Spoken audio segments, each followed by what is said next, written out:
গণঅভ্যুত্থানের ভয়ে শামীম ওসমান সহ দেশ ছেড়েছেন 2 ডজন মন্ত্রী এমপি। আসল খেলা শুরু, পুলিশ আর কথা শুনছে না। ক্ষমতা হারানোর আতঙ্কে শেখ হাসিনা, যে কোনো সময় ঘুরে যেতে পারে ক্ষমতার চাকা। এবং সর্বশেষ জানাবো এবার বৈষম্য বিরোধী ছাত্র আন্দোলনের ভিন্ন কৌশল, নতুন কর্মসূচির ঘোষণা। এতক্ষণ শুনছিলেন সংবাদ শিরোনাম, এখন থাকছে বিস্তারিত।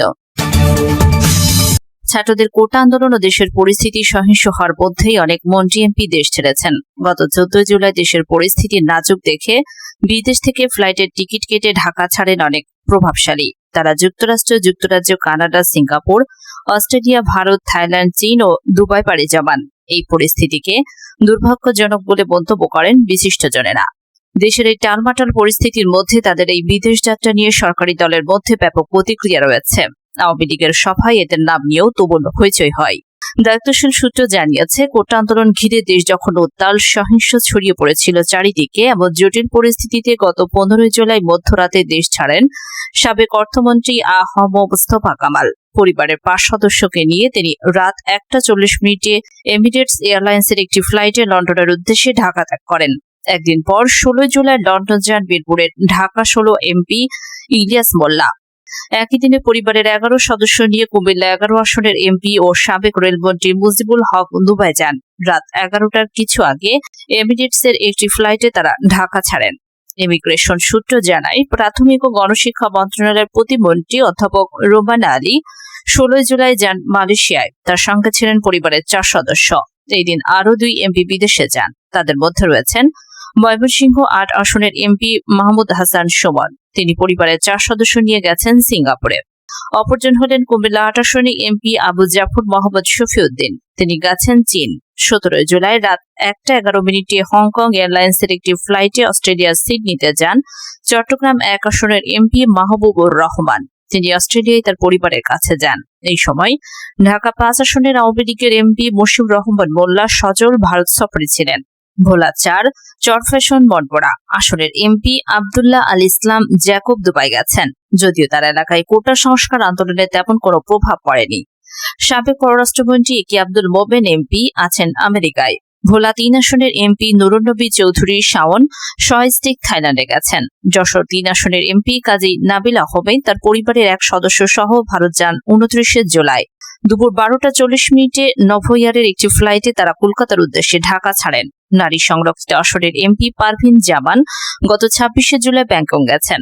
রাত 11:30টায় বাংলাদেশ বিমানের একটি ফ্লাইটে তারা যাত্রা করেন। ফরিদপুর 4 আসনের এমপি মুজিবুর রহমান চৌধুরী নিক্সন গত 23 জুলাই রাত 11:55 থাই এয়ারলাইন্সের একটি ফ্লাইটে ব্যাংকক গেছেন। ময়মনসিংহ 3 আসনের এমপি নীলুফার আঞ্জুম লন্ডন গেছেন। অর্থ প্রতিমন্ত্রী ওয়াসিকা আয়েশা খান 25 জুলাই কানাডা গেছেন, যদি একটি তার সরকারি সফর বলে জানা গেছে। সফর সঙ্গী হিসেবে তার সঙ্গে আরো 2 কর্মকর্তা রয়েছেন। এমিরেটস এয়ারলাইন্সের একটি ফ্লাইটে সন্ধ্যা 7:30 তিনি ঢাকা ত্যাগ করেন। চট্টগ্রাম 10 আসনের এমপি মহিউদ্দিন বাচ্চু টরন্টো গেছেন। চাঁদপুর 4 আসনের এমপি শফিকুর রহমান 18 জুলাই স্ত্রী সহ মার্কিন যুক্তরাষ্ট্রে যান। ব্রাহ্মণবাড়িয়া 5 আসনের এমপি ফয়াজুর রহমান 27 জুলাই স্ত্রী সহ পরিবারের 3 সদস্য নিয়ে হংকং গেছেন। কুমিল্লা 3 আসনের এমপি জাহাঙ্গীর আলম সিঙ্গাপুর গেছেন। সঙ্গে নিয়েছেন পরিবারের 3 সদস্যকে। রাত 10:30টায় একটি ফ্লাইটে তারা ঢাকা ত্যাগ করেন। সাবেক স্বাস্থ্যমন্ত্রী আফম রুহুল হক এমপি 18 জুলাই পরিবার নিয়ে সিঙ্গাপুরে গেছেন। এছাড়াও বাংলাদেশে খেলা হবে স্লোগান আলোচনায় আসেন শামীম ওসমান। খেলা শুরু হওয়ার আগেই পরিবার সহ দেশ ছেড়ে পালিয়েছেন। জনগণের নিরাপত্তার দায়িত্বে নিয়োজিত র্যাব, পুলিশ, বিজিবি ও সেনাবাহিনীকে বিগত 15 বছর ধরে অবৈধ ক্ষমতা ধরে রাখার জন্য ব্যবহার করে আসছেন শেখ হাসিনা। আইন শৃঙ্খলা বাহিনীগুলো এখন হাসিনার দলীয় বাহিনীতে পরিণত হয়েছে। জনগণের জানমালের নিরাপত্তা না দিয়ে তারা এখন শেখ হাসিনাকে ক্ষমতায় টিকিয়ে রাখার কাজে সবসময় ব্যস্ত থাকে। আর শেখ হাসিনা ক্ষমতা টিকে থাকার জন্য আইন শৃঙ্খলা বাহিনীর সদস্যদেরকে যা যা দেয়া দরকার সবই দিয়ে যাচ্ছেন। আইন শৃঙ্খলা বাহিনী আর প্রশাসনকে দিয়ে শেখ হাসিনা অবৈধ ক্ষমতার দেয়ালটা এতই শক্ত করেছেন যে যাতে কেউ আঘাত করতে না পারে। কিন্তু দুঃখের বিষয় হলো, শেখ হাসিনার এই সীসা ঢালা প্রাচীরেও ফাটল ধরে গেছে। হাসিনার অবৈধ ক্ষমতার প্রাচীর এখন যে কোনো সময় ধসে পড়তে পারে। এই নিয়ে শেখ হাসিনা এখন চরম দুশ্চিন্তায় আছেন। ক্ষমতা হাতছাড়া হয় ভয়ে তিনি এখন আতঙ্কিত হয়ে পড়েছেন। একাধিক সূত্র থেকে জানা গেছে, যুক্তরাষ্ট্র কর্তৃক র্যাব সংস্থাটির 7 কর্মকর্তার উপর নিষেধাজ্ঞা হল শেখ হাসিনাকে ক্ষমতা থেকে সরানোর প্রাথমিক পদক্ষেপ।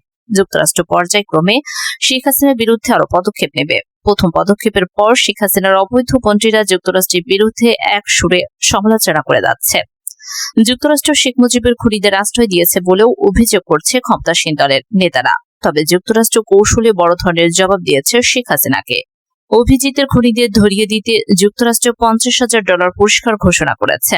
হাসিনার উচ্চ বাক্য করলে এখন যুক্তরাষ্ট্র বলবে আমাদের দেশের নাগরিকদের খুনিদের ফিরিয়ে দাও। যুক্তরাষ্ট্রের এই পুরস্কার ঘোষণাকে শেখ হাসিনার চাপে ফেলা দ্বিতীয় পদক্ষেপ হিসেবে দেখছেন রাজনৈতিক বিশ্লেষকরা। এরপর যুক্তরাষ্ট্রে নিষেধাজ্ঞার পর সুশীল সমাজের লোকজনও সরকারের বিরুদ্ধে সোচ্চার হওয়া শুরু করেছেন। সাবেক তত্ত্বাবধায়ক সরকারের উপদেষ্টা আকবর আলী খান রোববার একটি সেমিনারে খোলামেলা অনেক কথা বলেছেন।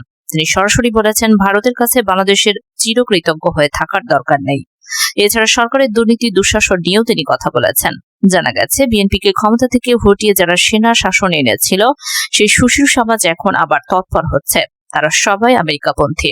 একাধিক সূত্র থেকে জানা গেছে, যুক্তরাষ্ট্রের নিষেধাজ্ঞার পর থেকেই সার্বিক বিষয়ে খোঁজ খবর রাখছেন শেখ হাসিনা।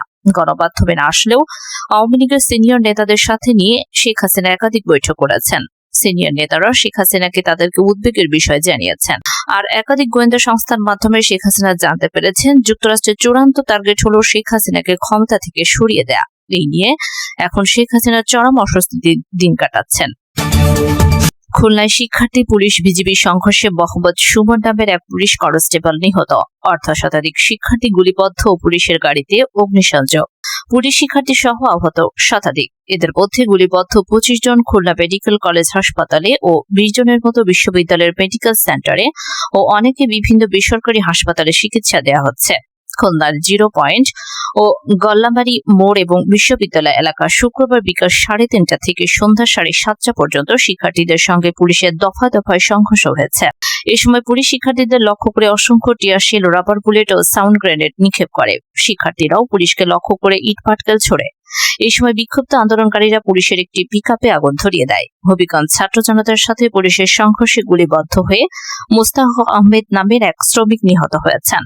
শুক্রবার বিকেল ছাত্র জনতার সাথে পুলিশের দফায় দফায় সংঘর্ষের সময় তিনি গুলিবদ্ধ হন। নিহত মোস্তাকের বাড়ি সিলেটের টুকের বাজার এলাকায়। তিনি হবিগঞ্জে বিদ্যুতের ঠিকাদার শ্রমিকের কাজ করছিল। জানা গেছে, বৈষম্য বিরোধী ছাত্র আন্দোলনের ডাকা গণমিছিলকে কেন্দ্র করে হবিগঞ্জ রণক্ষেত্রে পরিণত হয়। জুমার নামাজের পর থেকেই শহরের বিভিন্ন স্থানে সংঘর্ষ ছড়িয়ে পড়ে। হবিগঞ্জ শহরের কোর্ট জামে মসজিদ এলাকার প্রথমে ব্যারিকেড দেয় ছাত্ররা। সেখানে পুলিশের সাথে শিক্ষার্থীদের ধাওয়া পাল্টা ধাওয়াই ঘটে। ছাত্র জনতাকে ছত্রভঙ্গ করতে পুলিশ কয়েকশো রাউন্ড টিয়ারশেল, রাবার বুলেট নিক্ষেপ করে। সূত্র থেকে জানা যায়, ছাত্র জনতার সংঘর্ষের সময় জেলা আওয়ামী লীগের অফিস, জেলা শিক্ষা অফিস, হবিগঞ্জ জেলা আওয়ামী লীগের সভাপতি আবু জাহির এমপির বাসভবন সহ বেশ কিছু স্থাপনায় অগ্নিসংযোগ ও ভাঙচুর করা হয়। এছাড়াও আগুন ধরিয়ে দেওয়া হয় হবিগঞ্জ শহরের সিনেমা হল রোডস্থ বিএনপির একটি কার্যালয়। এ বিষয়ে পুলিশ, আওয়ামী লীগ কিংবা ছাত্রদের সুনির্দিষ্ট কোনো বক্তব্য পাওয়া যায়নি। নিহত মোস্তাক আহমেদের লাশ হবিগঞ্জ সদর হাসপাতালে রাখা হয়েছে বলে জানা গেছে। সিলেটের হবিগঞ্জে কোটা সংস্কার আন্দোলনে যুক্ত শিক্ষার্থীদের সঙ্গে পুলিশ ছাত্রলীগের সংঘর্ষ চলছে। আর শুক্রবার হবিগঞ্জ শহরে তিনকোনা পুকুরপাড় এলাকায় বেলা 3:30টার দিকে সংঘর্ষ শুরু হয়। এ সময় স্থানীয় সংসদ সদস্যের বাড়ি ভাঙচুর ও জেলা আওয়ামী লীগের কার্যালয়ে অগ্নিসংযোগ করা হয়। বৈষম্য বিরোধী ছাত্র আন্দোলনের ঘোষিত প্রার্থনা ও ছাত্র জনতার গণমিছিলের অংশ হিসেবে জুমার নামাজের পর হবিগঞ্জ শহরের বোর্ড মসজিদের সামনে অবস্থান নেন শিক্ষার্থীরা। ঢাকার উত্তরে বিক্ষোভকারী সাধারণ শিক্ষার্থীদের সঙ্গে পুলিশ ও আওয়ামী লীগের নেতাকর্মীদের ধাওয়া পাল্টা ধাওয়ার ঘটনা ঘটেছে। এক পর্যায়ে পুলিশ বিক্ষোভকারীদের ছত্রভঙ্গ করতে গুলি, সাউন্ড গ্রেনেড ও কাঁদানে গ্যাস নিক্ষেপ করে। এতে ওই এলাকায় উত্তেজনা ছড়িয়ে পড়ে। শুক্রবার বিকাল 5টার দিকে উত্তরা 11 নম্বর সেক্টরে মাইলস্টোন কলেজের সামনে ঘটনা ঘটে। এ সময় পুলিশের গুলিতে ইন্ডিপেন্ডেন্ট ইউনিভার্সিটির শিক্ষার্থী তাহমিদ হুজাইফা গুলিবদ্ধ। উত্তরা 11 নম্বর সেক্টরে 1 নম্বর রোডে অবস্থিত ভুবন লন্ড্রি হাউসের মালিক দুলাল হাওলাদার গুলিবদ্ধ হয়েছেন। কোটা সংস্কার আন্দোলনের প্ল্যাটফর্ম বৈষম্য বিরোধী ছাত্র আন্দোলনের নতুন কর্মসূচি ঘোষণা করেছে। শনিবার সারা দেশে বিক্ষোভ কর্মসূচি পালিত হচ্ছে এবং পরদিন রবিবার থেকে সর্বাত্মক অসহযোগ আন্দোলনের ডাক দিয়েছে তারা। সারা দেশের ছাত্র নাগরিকের শান্তিপূর্ণ আন্দোলনে হামলা করে খুনের প্রতিবাদ ও 9 দফা দাবিতে এই কর্মসূচি ডাক দেয় বৈষম্য বিরোধী ছাত্র আন্দোলন।